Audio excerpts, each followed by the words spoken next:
Bom dia a todos. Em primeiro lugar, gostaria de convidar o prefeito Irã, na condição de presidente da Associação dos Municípios do Interior, a compor nossa mesa. E, representando as gestoras estaduais, eu gostaria de convidar a doutora Graça Alecrim também para compor nossa mesa, representando a figura dos gestores estaduais. Meus senhores e minhas senhoras, excelentíssimo senhor governador, professor José Melo de Oliveira, excelentíssima desembargadora Maria das Graças Figueiredo, excelentíssimo deputado Josué Cláudio de Souza Neto, presidente da Assembleia Legislativa do Estado do Amazonas, na pessoa de quem gostaria de saudar também aqui o deputado Orlando Cidade, o deputado Sidney Leite, excelentíssimo senhor doutor Fábio Monteiro, procurador-geral do Estado, excelentíssimo conselheiro, meu amigo, diretor da Escola de Contas, Josué Cláudio de Souza Filho, excelentíssimo procurador Roberto Cristianã, excelentíssima doutora Graça Alecrim, excelentíssima procuradora Maria de Lourdes Lobo da Costa, minha querida mãe, seja bem-vinda a esta Corte de Contas, excelentíssimo vereador Amaury Colares, excelentíssimo prefeito Irã, que representa os nossos 61 municípios do Amazonas. É com muita satisfação, alegria, que nós começamos hoje, damos início a mais um ano da nossa Escola de Contas. Escola de Contas essa que teve a oportunidade, nesses 6 anos, de formar milhares de gestores, de cidadãos, pessoas que passaram por esses bancos escolares e levaram às suas comunidades o aprendizado e uma melhor visão do orçamento público, uma melhor visão, uma qualificação que esta Corte de Contas ofereceu e compartilhou com os municípios, tanto da capital quanto do interior. A Escola de Contas hoje tem uma estrutura maravilhosa, inauguramos recentemente o nosso prédio próprio e tenho a certeza que, nesses 2 anos à frente da escola, teremos um grande gestor, que é o conselheiro Josué Filho, que irá dar sequência ao belíssimo trabalho que foi iniciado pelo conselheiro Érico Desterro. Muito obrigado a todos, está aberto o nosso ano letivo.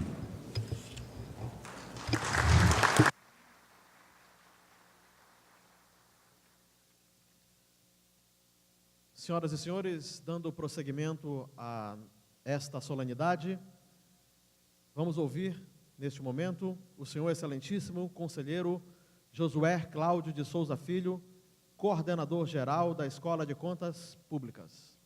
Poucos adversários fiz na minha vida. Aliás, não os conheço. O que eu mais temo de todos é o improviso. Todas as vezes, eminente presidente Ari, senhores conselheiros, ilustres auditores, procuradores, deputados, servidores, prefeitos, vereadores, enfim, o mundo político administrativo que se encontra aqui, nobre presidente do Augusto Tribunal de Justiça, nossa querida e admirada amiga Graça Figueiredo, meu filho Josué Neto, senhores procuradores, senhor representante da Câmara e do prefeito, da Associação dos Municípios, ele é antecedido por um pensar que tem assim como alicerce primeiro o governador José Melo, a gratidão. É muito difícil para mim aquilatar nessa memória de gratidão, de sentimento, de valores, de caráter, se o sonho de Érico Desterro e Silva, ou se o teu incentivo, professor José Melo, hoje governador, fizeram erigir aquela escola de contas, o mais moderno prédio já construído nesse estado, em tempo rédico, e quanto ao prédio pago, o aditivo ao lado não. para que nós tivéssemos a pretensão de ser a escola das escolas. Ora, se a moeda é curta, se o perigo une, por que não ceder o tribunal também para a escola do Legislativo, do Ministério Público, do próprio Estado, da Prefeitura, e aqui, depois de providenciar um estacionamento ao lado na Caixa Econômica, sermos a grande central do conhecimento. Porque também, talvez só quem more longe, e eu não estou falando do Juruá, pode ser, não sabe o que é se defrontar diante, olha, você tem até o dia 30 de março para entregar suas contas. Nada mais é do que a contabilidade, como a da própria taberna, receita, despesa, só que classificado. Isso você pode gastar em pessoal, isso é para investimento, isso é para custeio. E esses treinamentos, tive eu a oportunidade, o doutor Érico, de substituí-lo no primeiro trimestre de 2014, e a escola tem apresentado números recordes que até nos assustam, porque, graças a Deus, o aluno volta para novos cursos. Tem alunos que fizeram 4 cursos, não servidores da casa. Então, esse ano, um audacioso coordenador a enfrentar mais uma vez o desafio de substituir ao conselheiro Érico Desterro, nós vamos começar pelas minúsculas, pelas vogais, partindo para a associação, partindo para as câmaras, para o Departamento de Águas e Esgotos, enfim, para a Previdência Municipal, para aquele prefeito que tem maior dificuldade, usando sempre a simplicidade da didática, da comunicação, dizendo que o importante é prestar contas, e prestar conta na data certa, porque a exemplo do imposto de renda, que usa uma palavra que nem sempre todos vão entender, a retificadora, aquilo que você não pôde apresentar, você registre e depois mande a informação complementar. Em fazendo isso, nós teremos número como obtivemos em 2014, 100% de entrega das contas dos presidentes de câmaras. Isso merece um registro.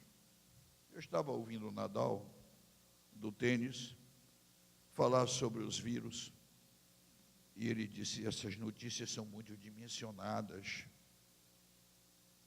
As boas não são. Ainda há pouco virava-me para o governador José Mello, para o professor Armando, para o querido Júlio Pinheiro, que é um mestre nisso, e dizia assim, tem coisas que a gente tem que perguntar, né? E se não fosse a Zona Franca? Como seria Manaus, o Amazonas? Se não fosse o Tribunal de Contas, como estariam as contas públicas?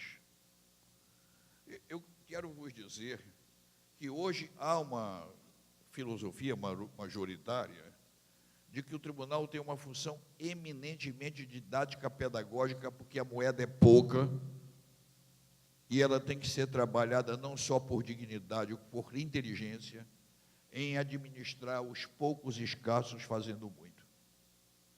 Tem que ser José do Egito. Não há outra forma. E quem não preparou o celeiro antes vai sofrer um pouquinho mais. As intempéries são grandes, não tem prazo determinado. Deus permita que o vento da esperança sopre para bem distante, as nuvens escuras possam sumir, que o céu volte a ficar azul, brilhando, que o verde brote com uma esperança, como uma chama, para que cada um de nós disse, eu vivi um momento difícil, eu fiz a minha parte, eu levei a minha contribuição, eu não posso sofrer por aquilo que eu não contribuí. Essas palavras não são minhas, são do Epiteto, no livro Arte de Viver, porque o país não pode deixar de ser um país otimista, alegre, feliz, o estado da festa, da Ilha da Alegria, para vivermos eternamente no pânico das incertezas de um amanhã. Quanto a mim, coordenador, saibam que quedar-me-ei diante de todo o conhecimento. Sempre me quedei, talvez por isso, tenha tido algum sucesso na vida, de não ter vergonha de pedir auxílio de todos. Já era até para que esse outono não se prolongasse mais, já caíram muitas folhas, não é, nem outra estação mais se aproxima, mas a legislação me permite ficar nesse honroso cargo de conselheiro do Tribunal de Contas.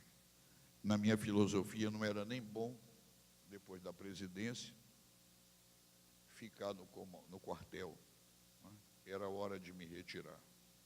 Entretanto, creio eu, doutor Érico, que vou fazer tudo para honrar a grande performance, Júlio Pinheiro, que vocês deram a essa Escola de Contas do Estado do Amazonas, que é aqui dito por Sebastião Elvelso, do setor de inteligência dos Tribunais de Contas do Instituto Rui Barbosa.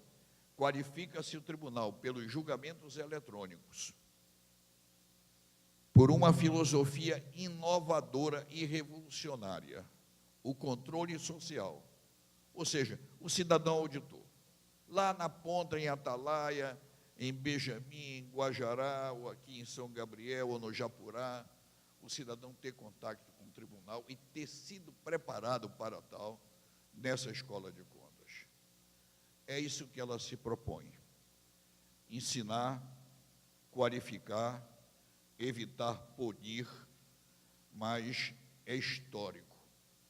Todos os municípios, como as pessoas, têm um histórico de vida. Basta olhar os 10 últimos anos de cada município, e lá vocês vão ver quem entrega no prazo, quem tem contas aprovadas, quem nunca entrega. Graças a Deus, o número é maior. Que maior seja a nossa vontade de diminuir ainda mais esses números, para que a escola possa conseguir seus objetivos. Neste fim, reitero, eminente governador José Melo, pelo incentivo.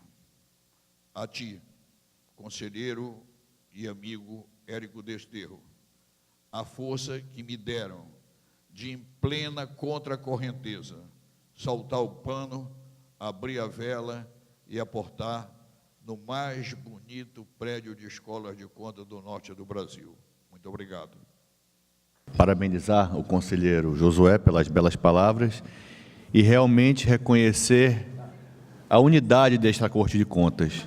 Uma Corte de Contas que me permite a honra de presidir, na realidade, praticamente um colegiado de ex-presidentes, onde tem o conselheiro decano Júlio Cabral, conselheiro Júlio Pinheiro, conselheiro Érico Desterro e Silva, conselheira Yara, conselheiro Mário de Mello, nosso auditor Alípio aqui presente. Com essa unidade, governador, nós iremos, com muita humildade, permita Deus sabedoria, atravessarmos essa maré tumultuada e iremos aportar, se Deus quiser, num porto seguro de muita prosperidade para o Estado do Amazonas. Muito obrigado. E dar início ao ano letivo da Escola de Contas Públicas do Tribunal de Contas, convidamos para proferir a aula magna com o tema Governança, Governabilidade e Gestão Administrativa.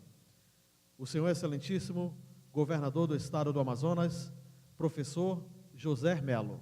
Bom dia a todos os presentes. Quero, antes de cumprimentar as autoridades que estavam à mesa comigo ainda há pouco, quero agradecer esse gesto de carinho do Tribunal de Contas do Estado para comigo. Sei que o convite tem duas vertentes. Uma, que é do governador dar algumas informações importantes do nosso Estado, mas tem uma outra embutida de extremado carinho, e essa eu agradeço muito, cara. Grato a ele toda a corte por isso. Queria cumprimentar o nosso querido deputado Josué Cláudio Souza Neto, presidente da Assembleia Legislativa, na sua pessoa, cumprimentar os demais deputados que estão aqui conosco, vejo ali o Orlando Cidade. Queria cumprimentar o presidente do Tribunal de Justiça do nosso Estado, a embargadora Maria das Graças Pessoa de Figueiredo. Queria cumprimentar o conselheiro presidente do Tribunal de Contas do Estado, Ari Jorge Moutinho da Costa Júnior. Igualmente, gostaria de cumprimentar os demais conselheiros aqui presentes, doutora Yara Lins, doutor Júlio Assis Pinheiro, doutor Júlio Cabral, doutor Josué Cláudio Souza Filho, e além de conselheira coordenadora da Escola Pública de Contas, doutor Hélio Esteiro, doutor Mário Neto Melo, e também cumprimentar o doutor Roberto Cristianã e a sua pessoa, cumprimentar todos os procuradores de contas deste tribunal, cumprimentar e agradecer a presença da doutora Maria Lourdes Lobo, procuradora junto do município de Manaus, especial pela presença do prefeito Arthur Neto, cumprimentar o vereador Almir Colares, que deixaram representa o presidente da Câmara Municipal de Manaus, Will Barreto, cumprimentar o doutor Carlos Fábio Monteiro, procurador-geral de Justiça do Amazonas, cumprimentar os prefeitos aqui presentes, de Alvarães, de Barcelos, de Benjamin Constant, de Boca do Acre, de Borba, de Coari, de Itacoatiara, de Juruá, do Maranhão, de Nova Olinda e também São Paulo de Olivença e o prefeito de Manicoré. Gostaria de cumprimentar, na pessoa da doutora Graça Alecrim, todas os demais amigos e amigas que nos dão a honra da sua presença nesta solenidade, e cumprimentar todos os servidores aqui do Tribunal de Contas. Queria, antes de iniciar propriamente dito a nossa palestra, queria tecer alguns comentários aqui neste momento. O primeiro deles é sobre o papel dos tribunais de contas. Quando os encarregados de estabelecer o ordenamento jurídico-administrativo do país, dentro da democracia, eles vislumbraram a necessidade de ter um órgão que pudesse ser o órgão de pesos e contrapesos na administração pública. Os tribunais de contas têm um papel fundamental. A natureza humana, ela é, de certa forma, muito difícil. Nós, gestores, se não tivermos a toda hora um assessor, a toda hora alguém que diga, olha, o caminho é aquele, o caminho é esse, pela própria natureza humana, aqui e acolá, nós somos levados a nos afastarmos um pouquinho daquilo que seria o mais correto. Os tribunais de contas vieram para dar aos gestores a oportunidade da boa aplicação da coisa pública. O nosso Tribunal de Contas do Amazonas, ele foi além, na medida em que, de uns anos para cá, ele resolveu agir primeiramente do ponto de vista didático-pedagógico, para depois, na infringência, aí então aplicar a lei puramente. Tem sido assim nos últimos anos e, para melhorar ainda mais esse trabalho, o Tribunal de Contas do Amazonas criou a Escola Pública de Contas. que é o local onde o Tribunal de Contas chama os gestores e os ensina como proceder para fazer a boa aplicação do dinheiro do povo, de um lado e de outro, quais os cuidados que têm que ser tomados para, no ato contínuo de fazer a prestação de contas, possa ser feita dentro de princípios pelas quais os recursos foram aplicados, para não amargar o dissabor de lá na frente, ter as suas contas reprovadas, multas apostas e até outras combinações mais graves. Portanto, é de suma importância a presença do Tribunal de Contas nesse contexto e eu quero aqui dizer que, como governador e como gestor público que fui em várias secretarias, o Tribunal de Contas foi para mim o freio e contrafreio que me levou permanentemente aqui dentro da minha cabeça a ter uma preocupação pela boa aplicação do dinheiro do povo. Em segundo lugar, queria falar um pouquinho para vocês do momento atual. Vocês sabem que o Brasil passa por um momento de grandes turbulências, que tem ensejado um enfraquecimento da economia. Vivemos hoje aquele momento da segunda onda de uma tsunami. Aqueles que imaginam que a primeira é a mais destrutiva, a segunda é que é mais destrutiva. Esta segunda onda traz o Brasil a uma situação muito ruim hoje. Nós temos inflação alta, nós temos juros altos, nós temos desemprego, nós temos economia, sobretudo a economia mais forte do país em queda. Para agravar mais a situação, caiu o preço do petróleo a níveis muito baixos. Para você extrair um barril de petróleo no pré-sal, você gasta mais de $60. No entanto, o barril do petróleo Brent no mercado internacional está $30. Então, estamos pagando para extrair petróleo no mar. Essas circunstâncias todas levaram o Brasil a apresentar uma situação de muito desconforto. Subida do dólar é outro variante importante e a consequência disso é que o país deixou de crescer no momento, depois começou a ter crescimento negativo no outro momento. Quando um país tem crescimento negativo, a atividade econômica reduz e, por conta do aumento dos preços, há uma redução também do consumo.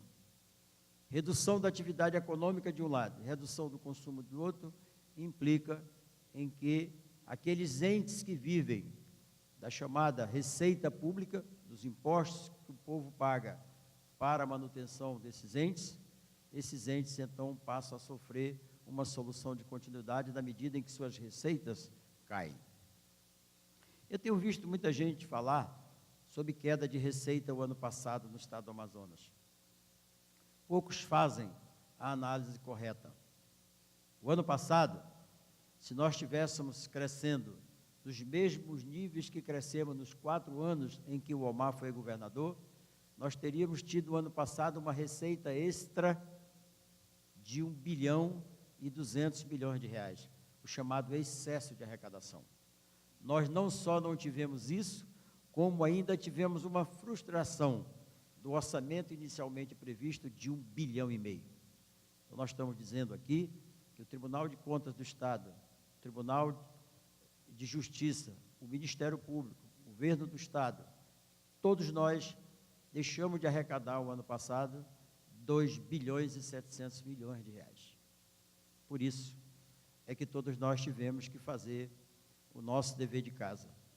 Na medida em que os recursos diminuíram, nós tivemos que estabelecer prioridades em cima daquilo que tínhamos, para não sofrermos, quando eu digo nós, os entes todos que eu citei, não só o governo, para que nós não tivéssemos o desprazer que 17 estados brasileiros tiveram e 62% dos municípios brasileiros tiveram, de chegar ao final do ano e não ter dinheiro para pagar o 13º.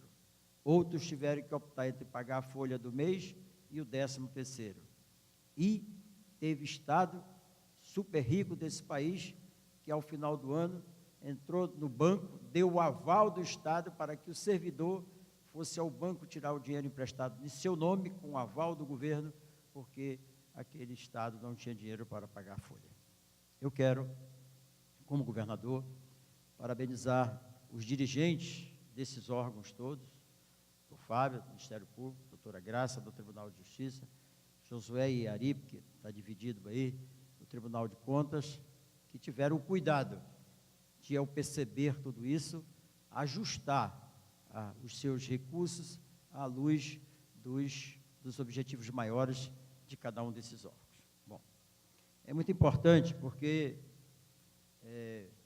isso tem um desdobramento muito grande, porque os municípios do Amazonas são muito pobres.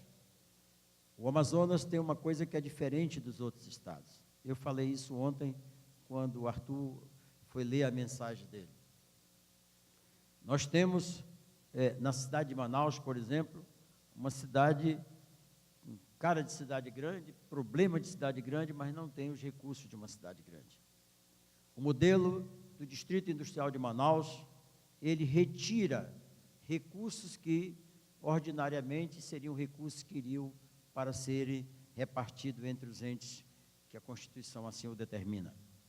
Cidade de Manaus, por exemplo, se o polo industrial de Manaus não tivesse os incentivos, a cidade de Manaus teria hoje 2,5% a mais do que teria. Então, teria quase 3 vezes mais o orçamento atual. É a mesma coisa no resto dos municípios amazonenses. Como isso não acontece, porque o Amazonas abre mão disto aí para gerar emprego e renda e retroalimentar um modelo econômico forte, nós temos um estado do Amazonas totalmente diferente do resto do Brasil, onde nós temos municípios longe, distantes, insulados e que não têm os recursos que deveria ter para poder cumprir o seu papel constitucional de dar ao povo daquele município as coisas básicas que a Constituição assim impõe. Aí entra o Estado, subsidiariamente, ajudando os municípios. Este fato de que os municípios não têm essa estrutura financeira para dotar os seus munícipes dos serviços básicos e essenciais, também implica em que os prefeitos têm que tomar decisões no sentido de priorizar. O que é mais importante, o posto de saúde em dias ou uma estrutura administrativa forte, custosa, aqui e acolá, muitos dos prefeitos têm que tomar esta decisão. Por conta disso, aqui e acolá, você vê determinado gestor público, pela falta dessa estrutura, aplicar de forma inadequada os recursos que recebe. E lá na frente vem a punição. O Tribunal de Contas do Estado, percebendo isso aí, resolveu criar a Escola Pública de Contas, que vem nesta linha de suprir esta deficiência técnica, na medida em que traz para Manaus, treina, orienta os gestores, no sentido de que mesmo aqueles que não têm uma estrutura própria, ao retornar com esse conhecimento, possa fazer a aplicação correta da coisa pública. Bem, eu trouxe aqui para falar para vocês de duas coisas. Primeiro, falar que o Amazonas, ele está no limiar de acontecer coisas muito importantes. De um lado, nós temos o modelo Zona Franca de Manaus, que já deu provas de que está maduro, que está organizado, que está bem estruturado. Tanto é que tem resistido ao longo dos anos todos os solavancos da economia mundial e tem se mantido ali vivo, sofrendo sim, padecendo sim, mas está ali firme. De outro lado, nós temos um Estado que é o mais rico da Federação Brasileira quando a gente olha o futuro. Um Estado grande, um Estado com mais de 1,5 milhão de quilômetros quadrados, que caberiam muitos países, que caberiam muitos estados aqui dentro. Trouxe apenas alguns exemplos para vocês verem. caberiam 4 Alemanhas, 200 Suíças, 3 Espanhas, 37 Holandas, 36 Dinamarcas, caberia 5 vezes a Itália, um estado grande, com mais de 1,5 milhão de quilômetros quadrados, dos quais 57% ainda preservado, e dos 3% que foram retirados, 2% são onde estão nossas cidades e nossas vilas, e em apenas 1%, em 165 anos de existência, o Amazonas retirou a camada de floresta para poder plantar e sustentar. Em 165 anos, o povo do Amazonas só retirou da floresta amazônica 1,5% das suas árvores para poder plantar a sua mandioca, o seu milho, enfim, para poder se sustentar. Apenas alguns números, quero dizer a vocês que tem alguns números desses aí que estão um pouquinho alterados, mas equivale ao que é oficial. Nossa população, 3,9 milhões de habitantes, Manaus tem um percentual maior do que o interior. A área eu já falei, nossa renda per capita, se você vê, Manaus tem quase o dobro da renda per capita que tem o interior do estado, é muito mal distribuída, porque o modelo econômico nosso é concentrador. A Zona Franca de Manaus concentra mais de 80% de toda a riqueza do estado. E se você colocar a região metropolitana de Manaus junto disso, nós vamos, Josué, a 92%. Sobra o resto do interior todo, míseros 8% nessa renda per capita. Nós tivemos um PIB de 83 bilhões em 2013. Olha Manaus ali, o que representa do Produto Interno Bruto, quase 77%. E temos um PIB estimado este ano de 91 bilhões, que não deverá acontecer por conta da economia, que não está respondendo da forma que se espera. E em 2015 nós tivemos um orçamento de 14 bi realizado, prevíamos um orçamento esse ano de 16 bilhões, no entanto, os números de janeiro e os números de fevereiro até o dia 20 nos indica que esse orçamento não se realizará. Teremos esse ano uma frustração, se não de 1,5 bilhão, talvez até mais um pouquinho do que o do ano passado, o que significa dizer que essa é a segunda onda que eu falei do tsunami. Ela vem mais forte, mais grave. Eu estou só esperando chegar ao final de fevereiro para tomar algumas decisões internas no governo, na medida de continuar ajustando a máquina mais ainda. É o dó menor da sanfona, né? Ela estava no dó maior, agora eu trouxe para mi menor, e agora talvez eu tenha que trazer para dó menor, né? Quer dizer, a sanfona encolher mais um pouquinho, mas paciência. Ao gestor público não cabe o direito de falir o órgão que ele administra, cabe o direito de administrar olhando aquelas diretrizes maiores que foram traçadas, no caso, os objetivos maiores. Bem, eu falei, ali tem alguns números que vocês podem ver. Como eu disse, a área do Amazonas é equivalente ao estado do Rio de Janeiro, São Paulo, Rio Grande do Sul, Paraná, Santa Catarina, Bahia e Pernambuco. É um estado grande, mas muito difícil de gerir. Vamos à frente? Manaus, hoje, é a 7ª cidade mais populosa do Brasil. Ela é a 6ª mais rica do país, por isso tem ladrão para burro aqui. A polícia tem trabalho danado, a cidade rica atrai muitos meliantes, né? Ela é a 3ª cidade em arrecadação tributária do país, é o 3º polo industrial do Brasil e é a 2ª cidade em crescimento populacional dentre aquelas com mais de 1 milhão de habitantes. Ela é uma cidade que tem um polo muito atrativo para as pessoas que vêm de fora. Vamos falar um pouquinho aqui da nossa economia. E aí eu não vou me ater muito ao que está ali, vou falar um pouquinho do que a gente sabe aqui. Você sabe que a atividade econômica do Amazonas, ela sofreu alguns procedimentos ao longo da nossa existência.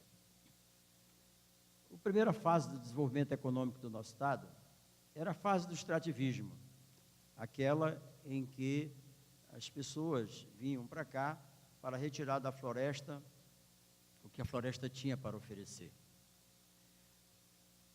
Quando inventou-se a indústria automobilística, chegou-se à conclusão de que a indústria automobilística precisava de pneus e que esses pneus precisavam de câmara de ar. Na medida que a indústria automobilística foi se aperfeiçoando, verificou-se também que a borracha dava para se fazer da borracha o chamado retentores e os amortecedores, o suporte de amortecedores. Com o advindo das guerras e com a indústria bélica surgindo, teve-se a necessidade também de ter subprodutos da borracha. Por isso, o mundo passou a procurar, em todo o mundo, onde tinha essa matéria-prima. Descobriu-se que no Brasil tinha, aqui na Amazônia. Tivemos, portanto, o primeiro ciclo de desenvolvimento econômico do nosso Estado, que além da borracha tinha outras matérias-primas. Eu lembro-me que as chatinhas, Tabira lembra disso, tem outros companheiros aqui, prefeito, que lembram disso, Mamude com certeza lembra, porque os seus familiares viveram durante muito tempo disso, não é? Couros, peles de animais, carnes salgadas, enfim, os materiais colhidos na floresta, copaíba, andiroba, a castanha, e a borracha com alguns subprodutos, o Cernambi era um deles, que era o principal produto que era extraído naquela época. Outra. Não, acho que tu pulaste um, né? Não? Ok. Bem, depois, nós tivemos, como vocês sabem, duas fases do extrativismo. O primeiro foi esse que foi listado aí. O segundo foi quando estourou a Segunda Guerra Mundial. Quando estourou a Segunda Guerra Mundial, precisava-se de um esforço de guerra em relação à oferta da matéria-prima chamada borracha. E o governo americano financiou, e levas e mais levas de nordestinos vieram aqui para o Amazonas para cumprir a tarefa de explorar a nossa borracha para poder atender a grande demanda em função da Segunda Guerra Mundial. Passamos 62 anos, exatamente 62 anos, às escuras, porque quando os ingleses vieram para cá e trocaram, essa é uma coisa da história, Josué, que pouca gente lembra. Os ingleses vieram para cá, negociaram com o governo brasileiro de então a instalação da indústria siderúrgica nacional. Em contrapartida, o Brasil fechava os olhos para que eles levassem da Amazônia determinadas sementes. Uma delas foi a semente da seringueira.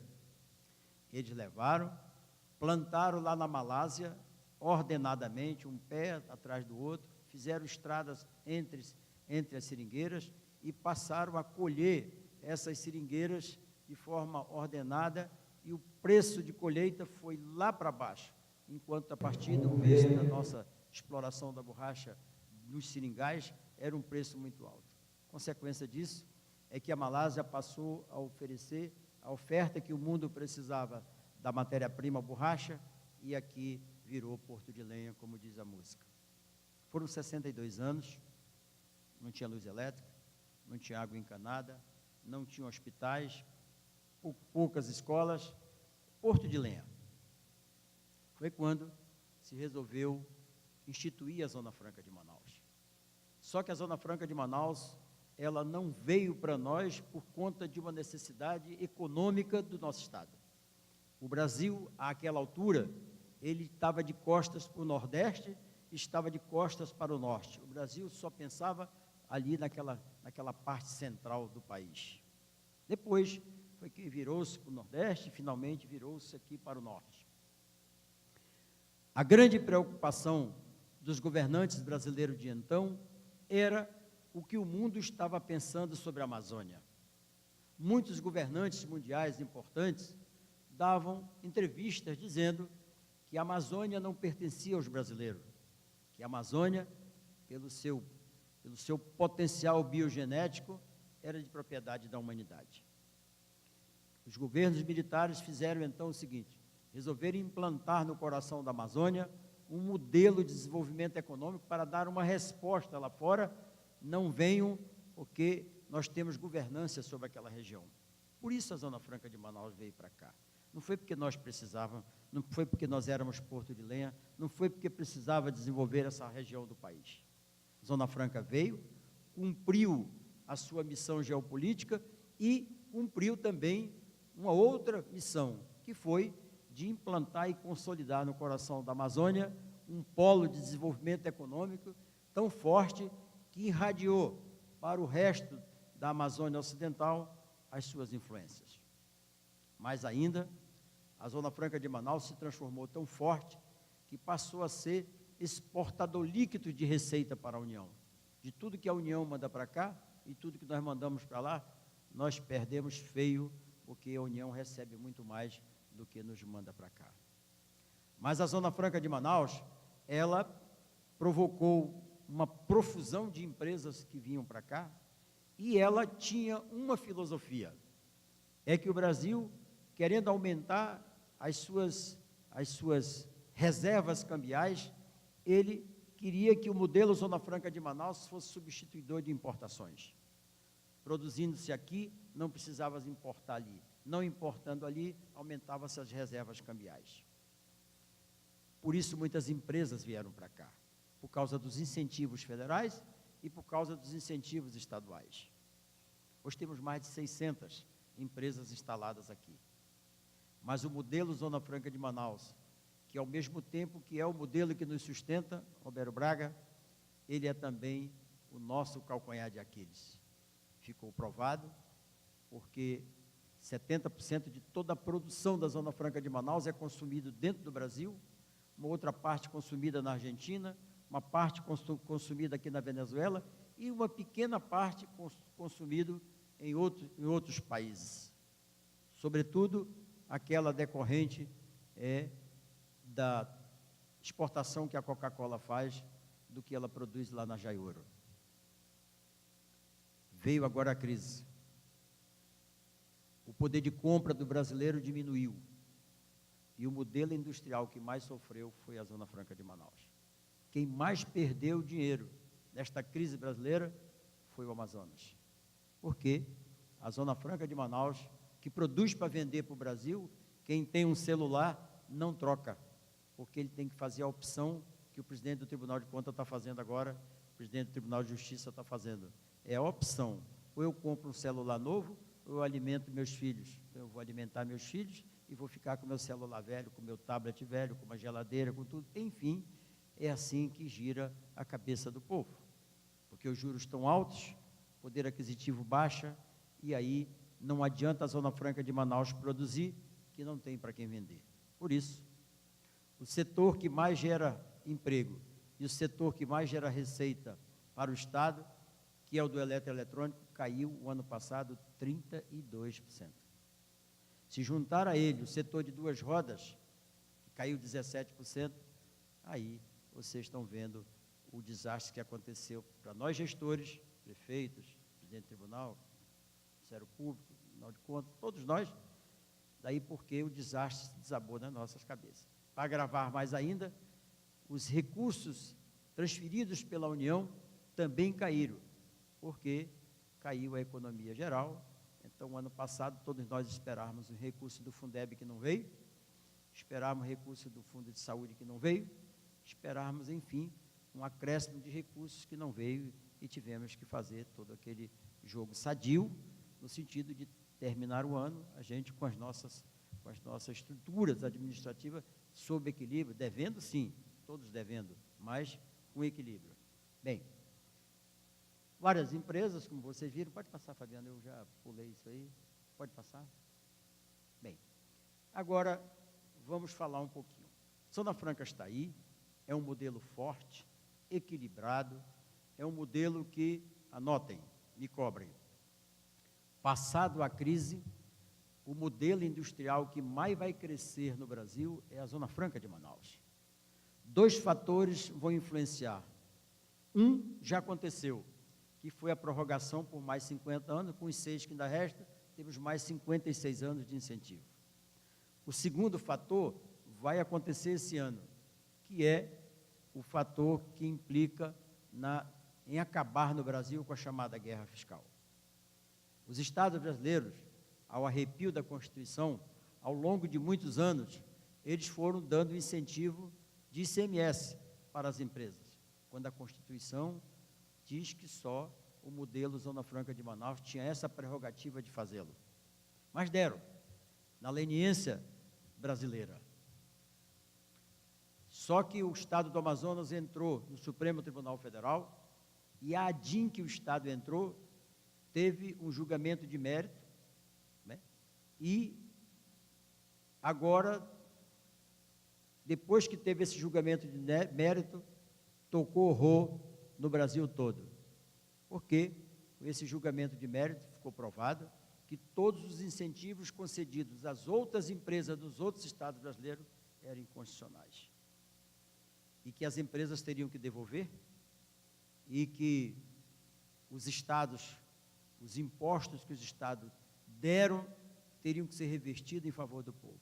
Isso aí tocou horror e fez com que os estados brasileiros todos se reunissem para estudar uma legislação que pudesse acabar com a guerra fiscal, ao mesmo tempo que garantisse durante uns 5 ou 6 anos a substituição daquelas empresas que lá estavam por um outro modelo sem quebrar a economia nacional. No CONFAS isso já foi aprovado e agora está no Congresso Nacional e ainda esse ano, se Deus quiser, acaba a guerra fiscal entre os estados. Até porque o que faltava, que era o fundo garantidor, agora o país já tem, está sendo constituído com parte dos recursos que estão sendo aí repatriados. Então, esses dois fatores implicaram em que, em plena crise brasileira, ao longo do ano passado, eu recebi 72 empresários para investir aqui no estado do Amazonas.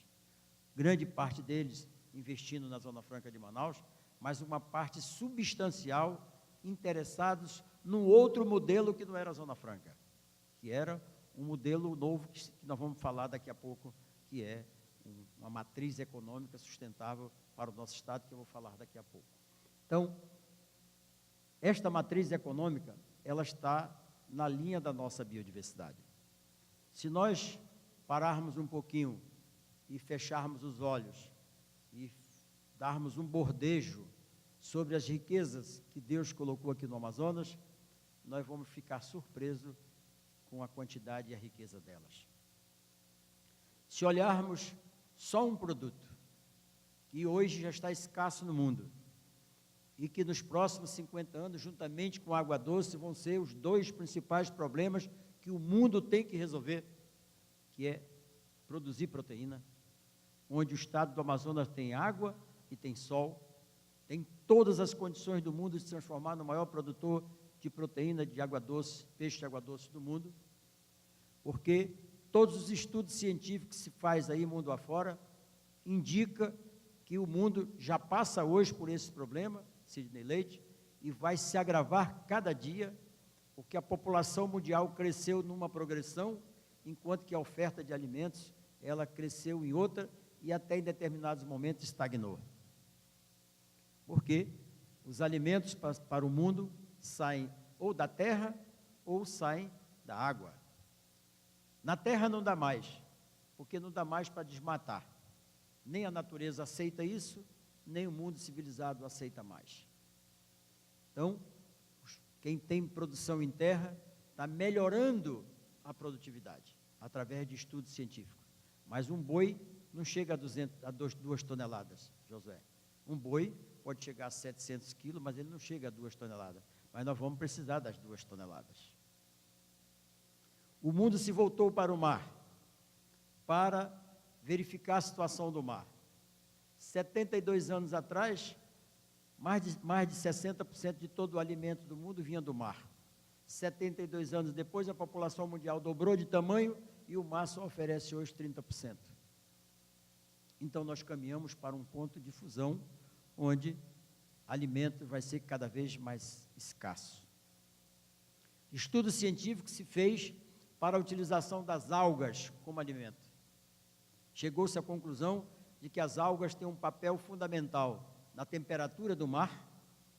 Se elas forem retiradas, aumenta a temperatura dos oceanos, e tem um papel fundamental na cadeia alimentar dos peixes no mar. Então, nós não podemos comer as algas, sob pena de grande parte das cidades do mundo afora serem inundadas, ou quebrar a cadeia alimentar dos peixes. Resta uma saída para o mundo, é produzir alimentos em águas não salgadas. E aí, o Amazonas desponta como o lugar do mundo mais propício para isso.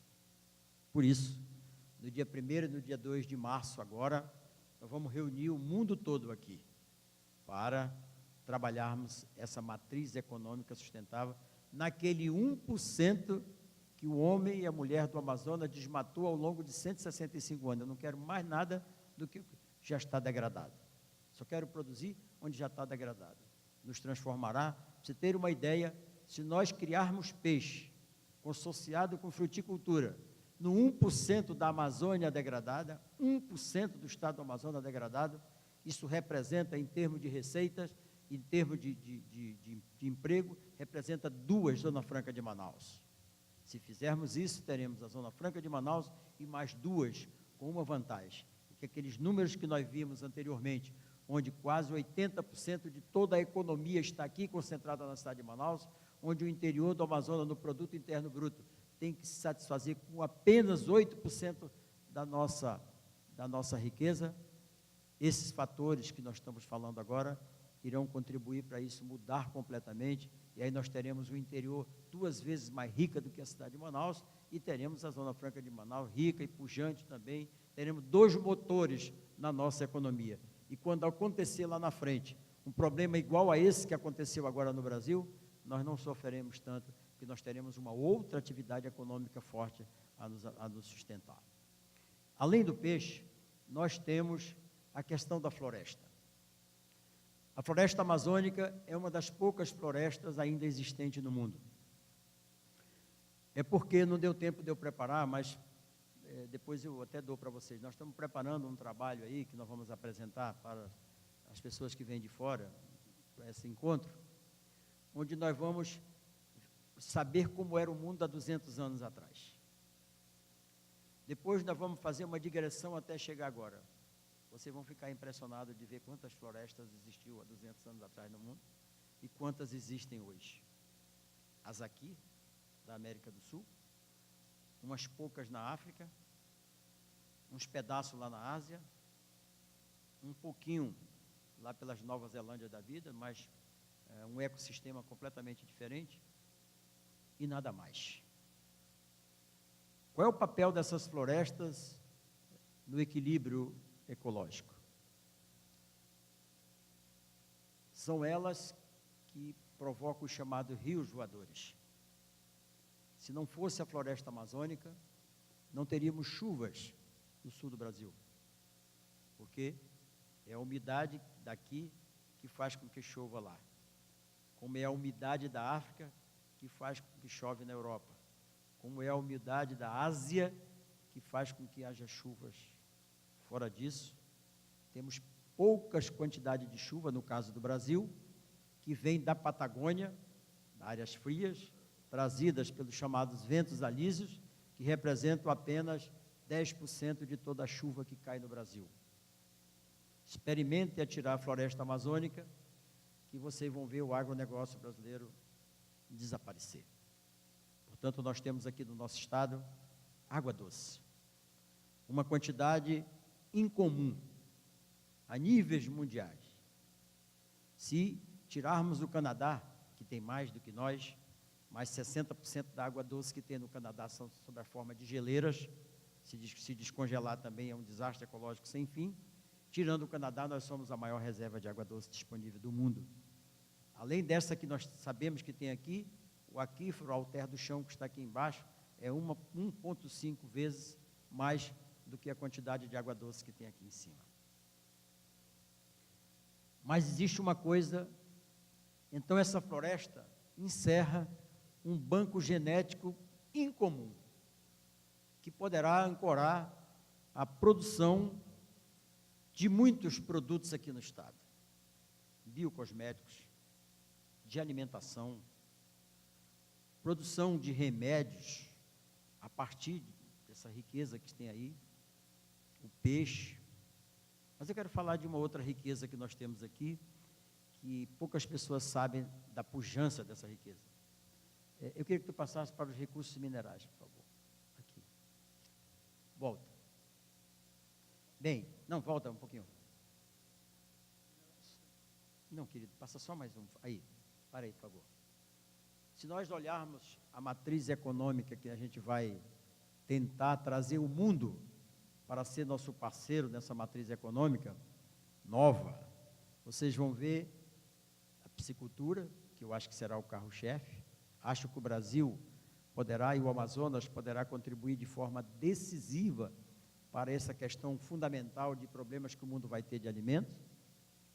Frutas tropicais, vocês sabem que nós temos algumas frutas que são muito acessadas no mercado afora. Eu cito o açaí porque é o mais conhecido. Hoje, 102, 103 tipos de produtos já se fazem a partir do açaí.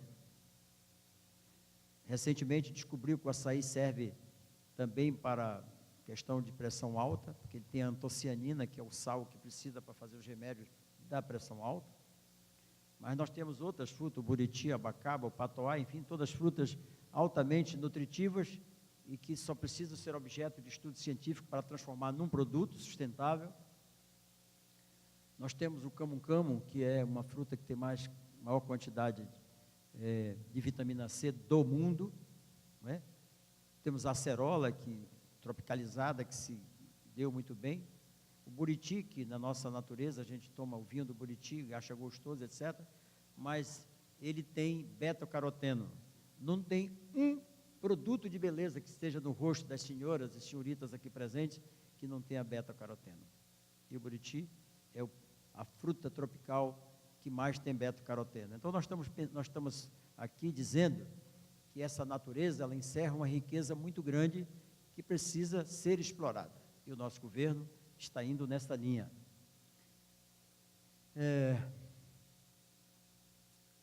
O nosso polo de gás e óleo, ele é muito grande. O petróleo no Amazonas, ele está em 3 camadas. No Urucu, ele está numa camada. Quando você vai para Carauari, ele está 2,5 a 3 mil metros mais abaixo. Quando você vem aqui para a Foz do Amazonas, que é o nosso pré-sal, ele está a 6 mil metros. Mas o gás natural, está, como dizem os geólogos, à flor da terra. Nós temos um potencial de gás natural muito grande. Temos a bacia do Urucu, já sendo explorada. Temos a bacia de Carauari, que a HRT levou sonda de 2.500 metros de profundidade e descobriu um grande lençol de gás, mas não chegou no petróleo, que está a mais de 3 mil metros. Eles agora estão levando as sondas corretas. E temos a recente descoberta bacia, que vem de Silves, fecha os olhos, e vem de Silves aqui até Rio Preto da Eva, é o tamanho da jazida, que está lá, da bacia, que está lá embaixo, que a Petrobras quer agora explorar para fazer 2 megas usinas produtoras de energia elétrica para levar para o resto do Brasil. Mas tanto o gás quanto o petróleo existente no Amazonas pode nos levar a ter aqui um polo gás químico, para que com esse polo gás químico utilizar o subproduto não só do gás, como também do petróleo. E não venham me dizer que é sonho, porque se fosse assim, o Maranhão não teria o seu polo gás químico, o Espírito Santo não teria o seu, São Paulo não teria o seu, o Rio de Janeiro não teria o seu, que não tinham há 50 anos atrás. E nós temos a matéria-prima aqui. Nós queimamos todo dia em Urucu toneladas de gás, porque não tem a utilização ainda. Poderia muito bem estar indo para a indústria de gás química.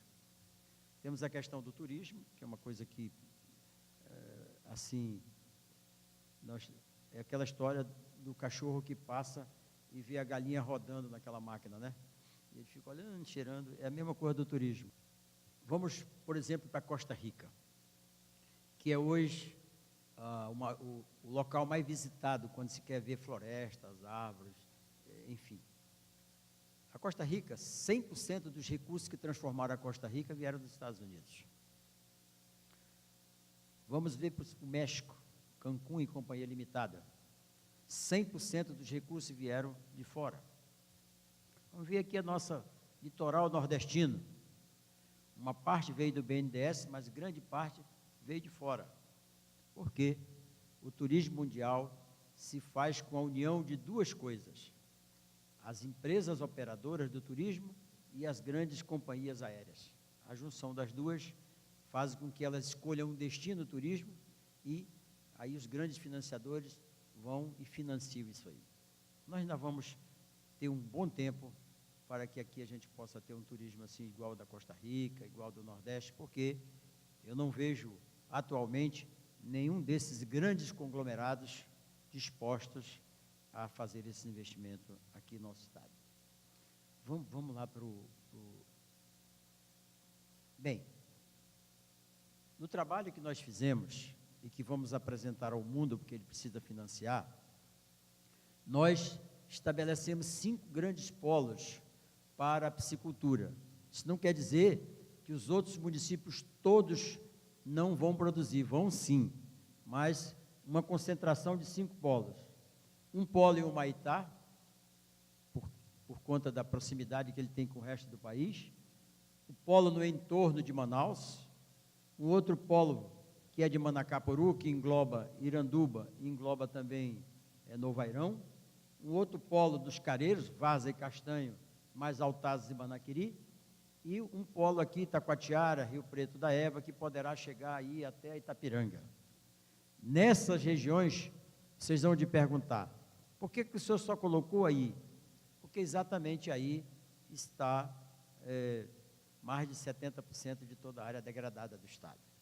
E é na área degradada que nós vamos fazer o consórcio de criar peixe e a produção de frutas. Mas nada impede que lá em Irunepé, os campos degradados de Irunepé, se faça a mesma coisa. Lá em Barcelos, na estrada do Caurés, se faça a mesma coisa. E assim sucessivamente. Que a estrada do Japó, lá do Tabira, que se faça a mesma coisa. Que lá na estrada Anuri-Codajás se faça a mesma coisa, nada impede. A grande verdade é que essa concentração é porque esse peixe ele não vai ser exportado in natura, ele vai ser enlatado. Para isso, nós teríamos que ter as fábricas concentradas em um determinado ponto. Mas o peixe que for produzido lá no Juruá, grandes barcaças frigoríficas vão coletar esses peixes lá para trazerem aqui para as fábricas. Pula, vamos lá. Pula. Pula, já falei disso. Vou falar um pouquinho do polo mineral. O Amazonas é hoje o estado brasileiro mais rico em minerais do país, ainda inexplorados. Além de ser o mais rico, ele também tem os chamados minerais estratégicos, aqueles minerais em que existiu no mundo e que hoje praticamente não existem mais, mas há toda uma cadeia de necessidade desses minerais. Não sei se vocês estão lendo, mas aquela lista todinha são os minerais que tem aqui à minha direita aqui, e os pontos no mapa são os pontos de maior concentração. Você verifica que a região do Rio Negro, lá em Paricachoeira, Maturacá, São Joaquim, Tunuí, Cachoeira, aquela região lá da Cabeça do Cachorro, Maturacá fica mais para cá um pouquinho, vocês devem ver uma enorme concentração de minerais. Inclusive, aí os lagos onde tem hoje a maior reserva de nióbio mundial, ainda está ali concentrada naquela região. Depois, nós temos aqui aquela nossa região ali, que faz fronteiras com o Mato Grosso, com Rondônia, etc., também tem uma grande concentração de mineral. E depois nós temos a parte do Amazonas, que é onde tem os grandes alagados, onde temos a concentração de petróleo e gás, mas nos grandes alagados é onde está o maior banco biogenético de floresta tropical do mundo. Não tem minério, mas em compensação tem outra riqueza sem tamanho. Siga. Bem, polos importantes que vão ser desenvolvidos no estado, que a gente está trabalhando para isso. O primeiro, vocês sabem, é o polo cerâmico, hoje se produz tijolos e telhas. No entanto, a matéria-prima, a argila do Rio Negro, ela é a argila mais nobre do mundo. É uma pena, ela está sendo utilizada para fazer telha e fazer tijolos, porque se essa argila estivesse lá na China, ela estaria sendo servida para fazer porcelanato fino e não tijolos e telha. Então, hoje esse polo cerâmico está voltado para tijolos e telhas, mas no futuro pode ser voltado para a produção de porcelanato fino, porque a nossa argila é fundamental para isso. Temos ali nosso polo de calcário. Calcário, vocês sabem que a gente utiliza para corrigir o pH da terra. Se a terra é muito ácida, uma planta não consegue dar a quantidade de frutos que deveria dar, e quando dá, é um fruto muito ácido. Então, o calcário é usado para corrigir o pH do solo e é usado também para fazer cimento, não é? Então, lá em Jatapu temos uma enorme mina, que ela tem uma parte dela é calcítica, outra ela é dolomítica. O calcítico é para fazer cimento e o dolomítico é o que faz a correção do pH do solo. Nós temos, além da mina aqui do Jatapu, nós temos uma outra grande reserva lá em Maués, fica um pouco próximo já de Apuí, mas é uma enorme reserva de calcário dolomítico, o que assegura ao Brasil, os próximos 150, 200 anos, uma autossuficiência nesse tipo de bem tão importante no agronegócio. Temos o estânio de Presidente Figueiredo, que abastece 60% do mercado brasileiro. Pula aí que eu quero isso. Agora, existe lá em Presidente Figueiredo uma riqueza que até pouco tempo a gente não tinha mensurado.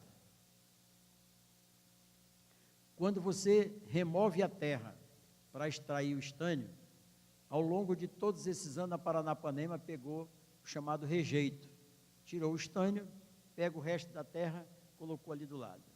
Descobriu-se agora que esta terra é riquíssima nas chamadas terras raras e em tântalo. A quantidade de tântalo que tem em Presidente Figueiredo é a segunda maior reserva mundial. E a quantidade de terras raras que tem lá nessa região da Paranapanema, ela é também uma quantidade compatível com as que tem em outros países e muito rara.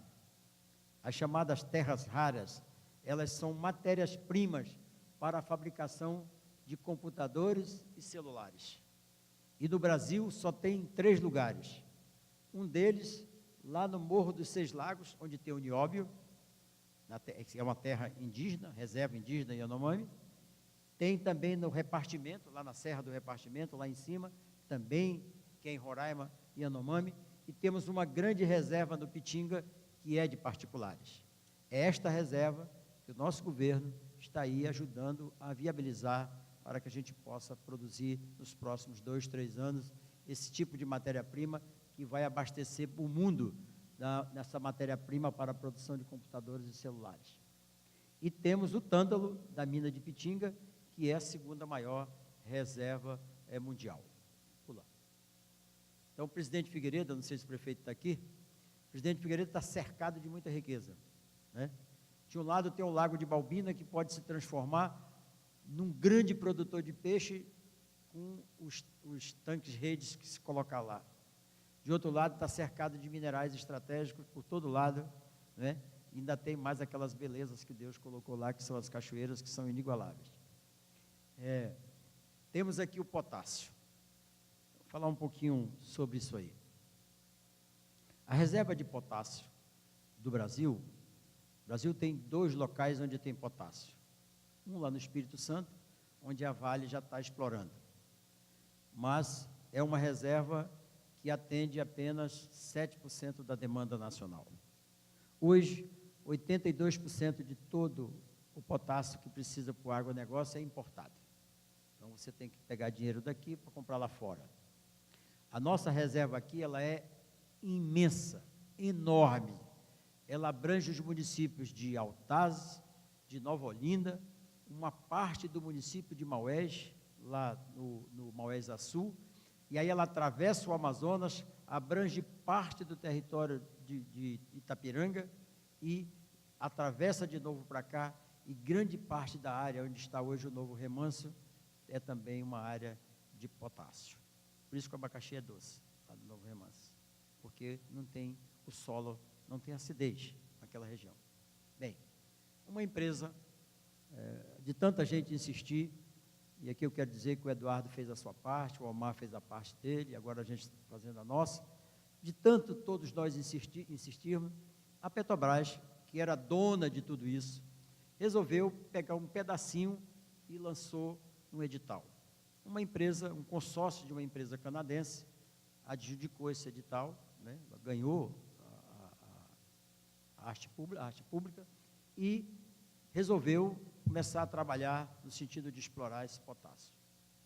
Enquanto no mundo todo, e até no Espírito Santo, o sal-gema está a mais de 2.500 metros de profundidade, aqui no local onde vai ser explorado agora está a 700 metros, e no Novo Remanso está a 350 metros de profundidade, que ele é irregular.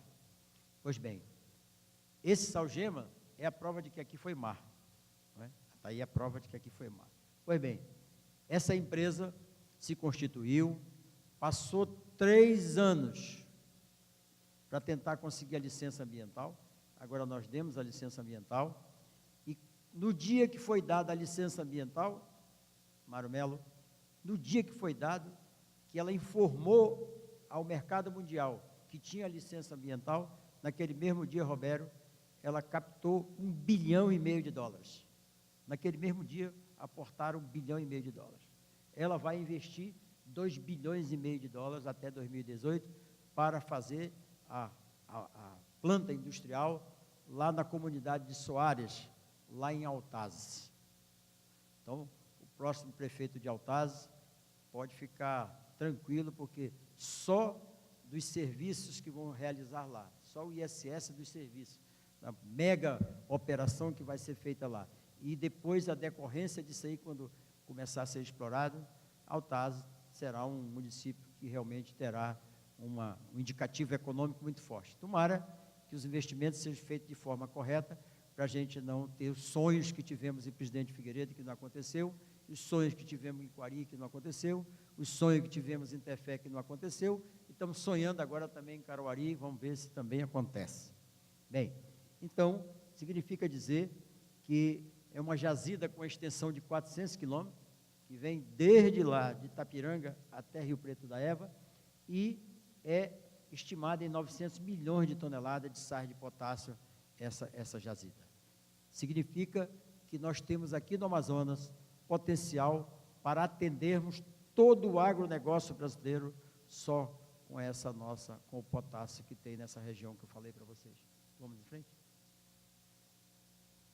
Está aí o gás químico que eu falei para vocês.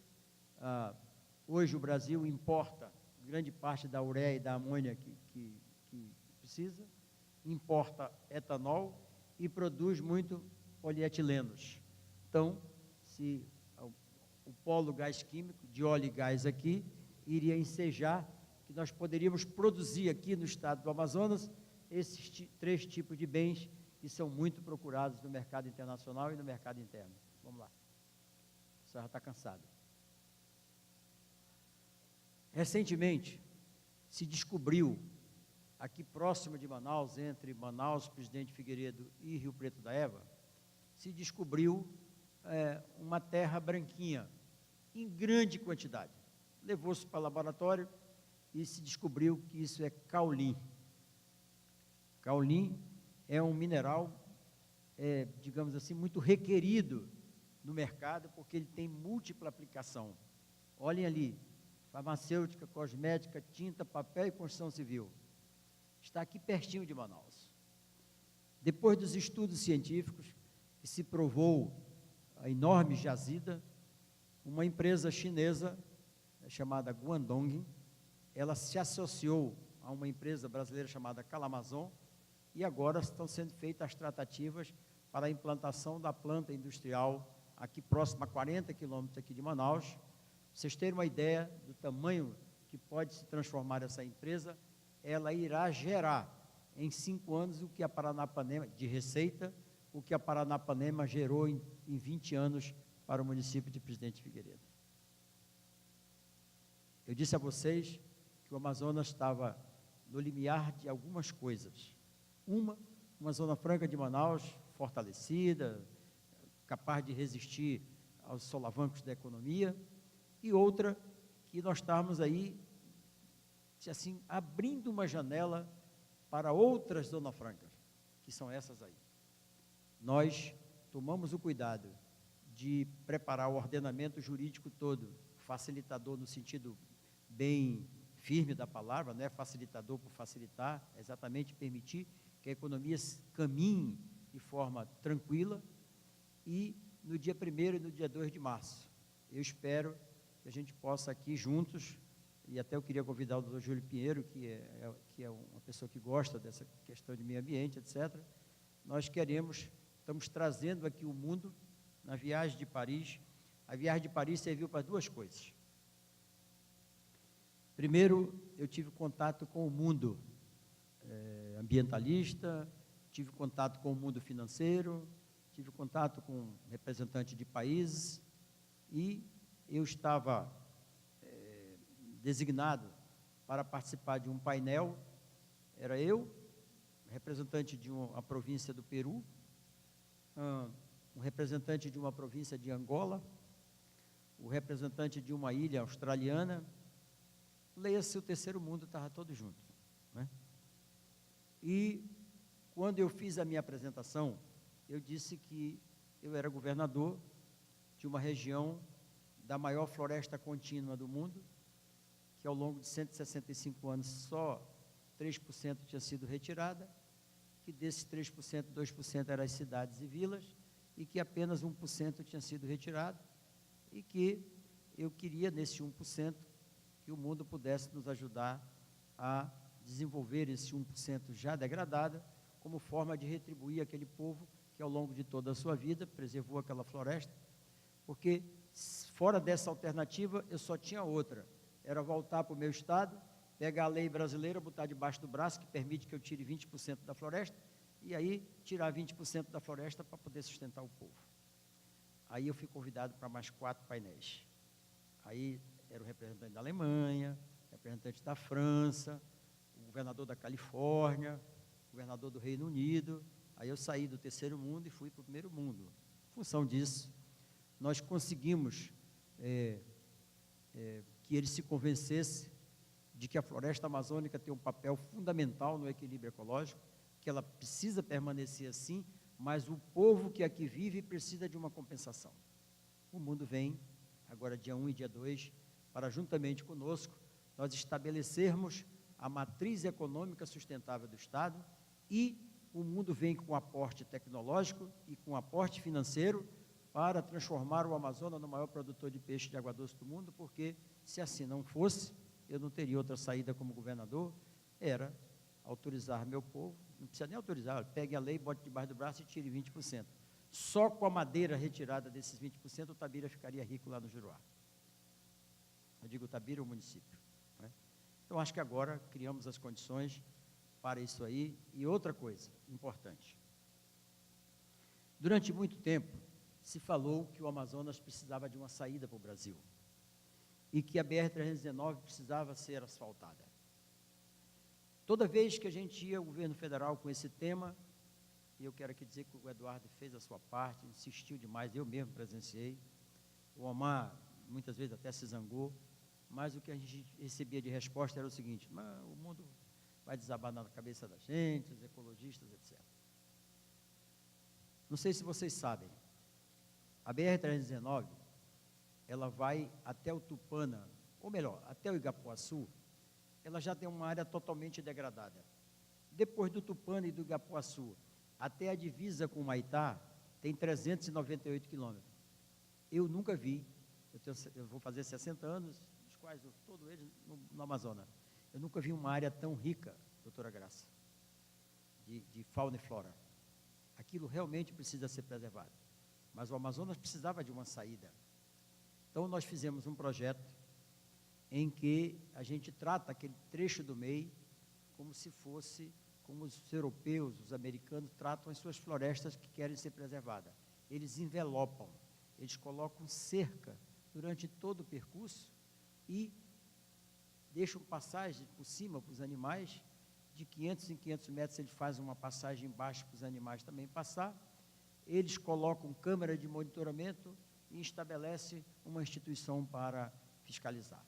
A proposta que eu fiz, e que os ecologistas inclusive acharam que é interessante, é que nós vamos fazer a mesma coisa, vamos envelopar, colocar as câmeras de monitoramento e vamos convidar o Exército Brasileiro para ele colocar 2 pontos estratégicos e monitorar via satélite a estrada. Quando eu disse isso, um dos ecologistas virou-se para mim e disse, bom, com essas salvaguardas todas, do Exército, de câmara de monitoramento, talvez nem precise envelopar a estrada.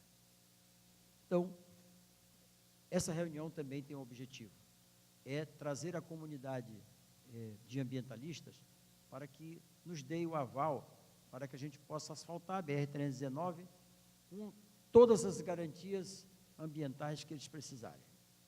E mais, se o governo brasileiro disser que não tem dinheiro para fazê-lo, e me der o aval e estadualizar a estrada, o nosso governo vai e faz.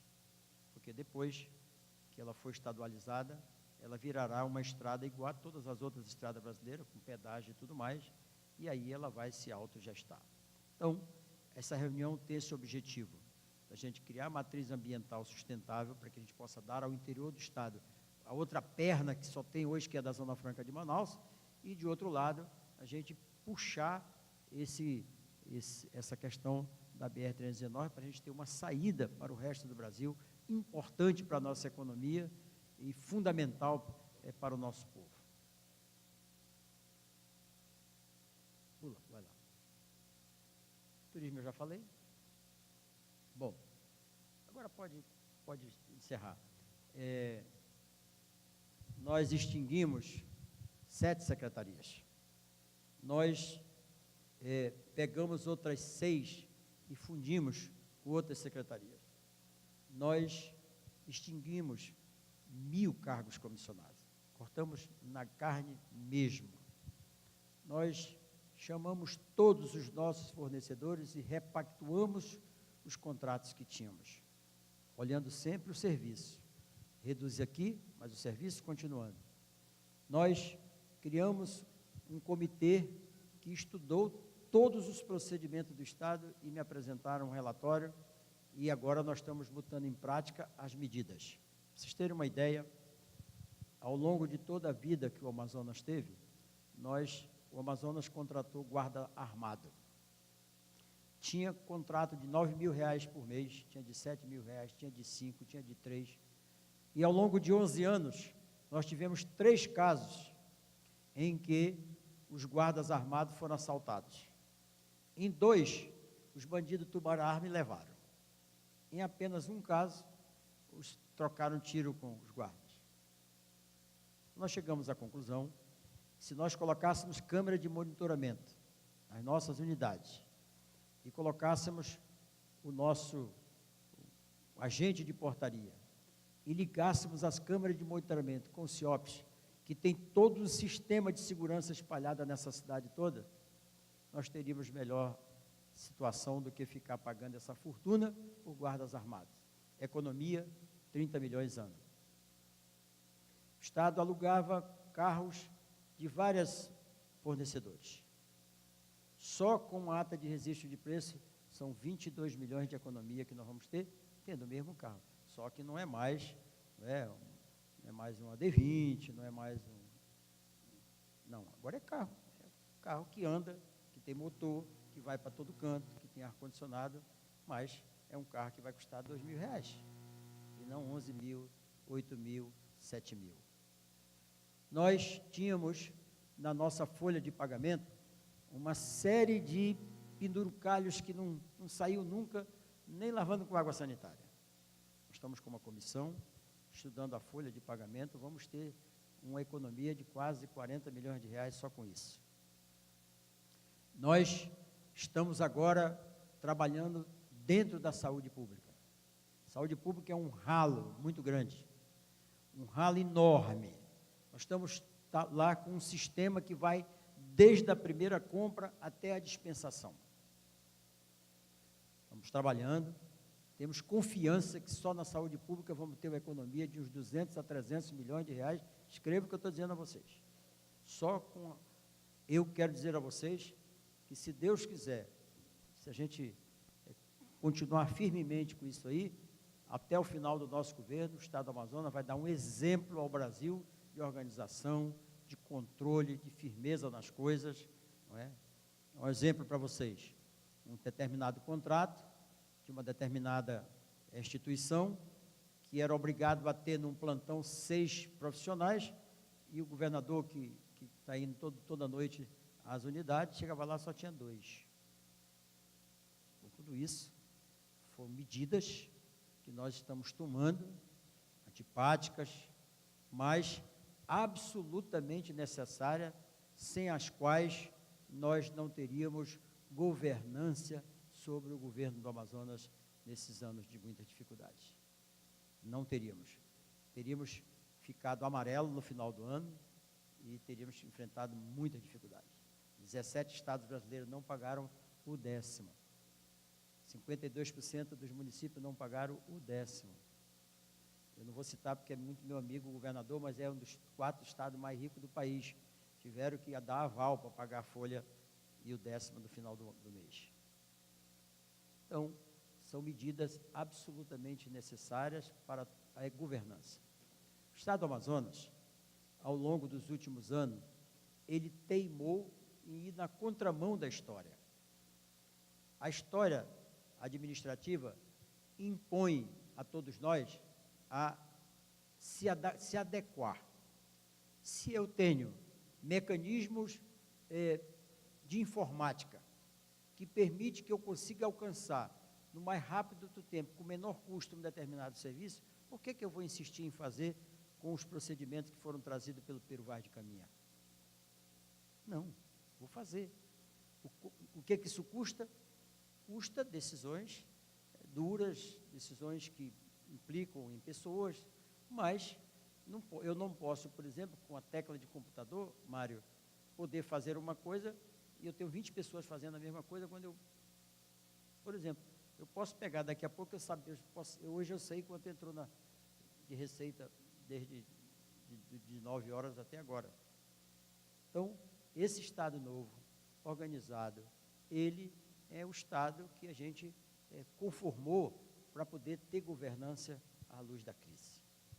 Tem uma medida que nós estamos tomando aí, uma empresa, nós estamos trabalhando aí para fazer a parte legal, que vai tomar conta de todo o parque nosso lá, a Arena da Amazônia, aquele negócio todo, que hoje implica num custo muito grande para o Estado, e a arena só serve para meia dúzia de perna de pau jogar. Ao contrário, ela é uma arena multiuso, então ela tem que cumprir o seu papel de arena multiuso. Por que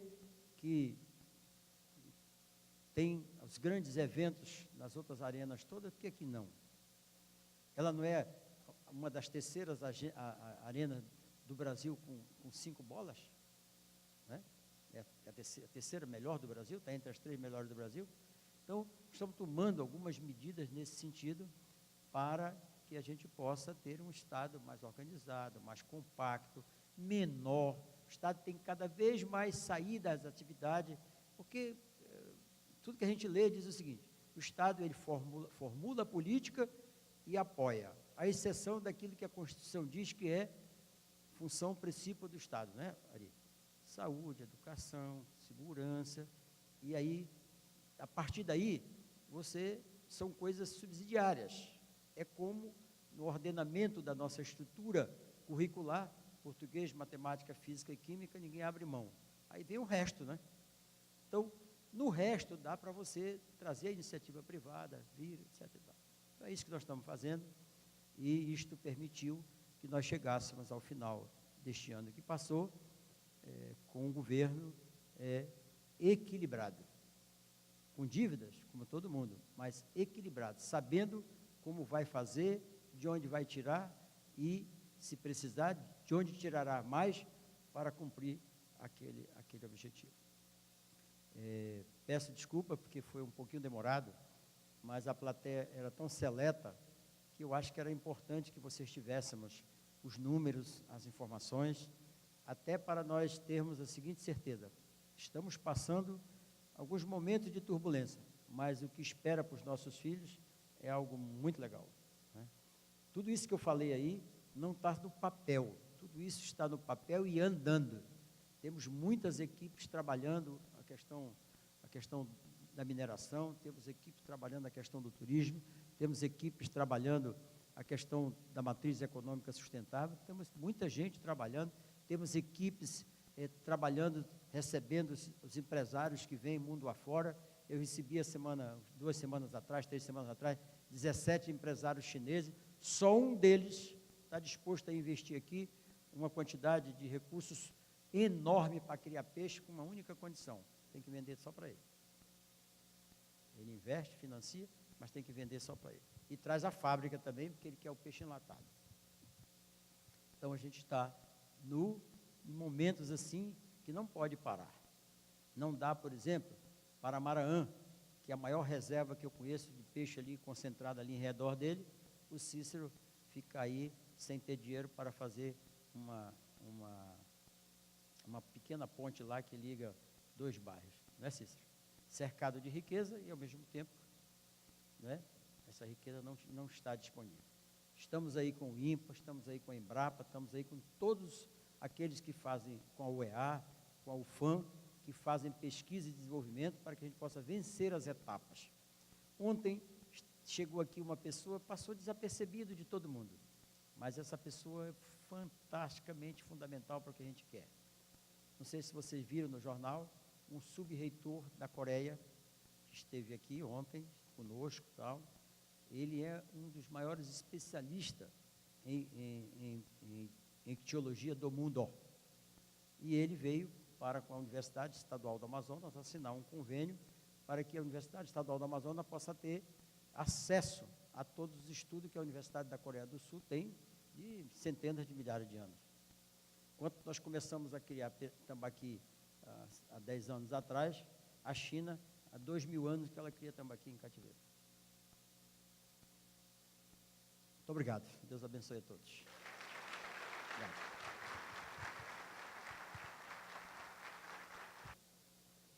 Senhoras e senhores, para o encerramento desta solenidade, vamos ouvir de pé a execução do hino do Amazonas e, em seguida, esta solenidade estará encerrada.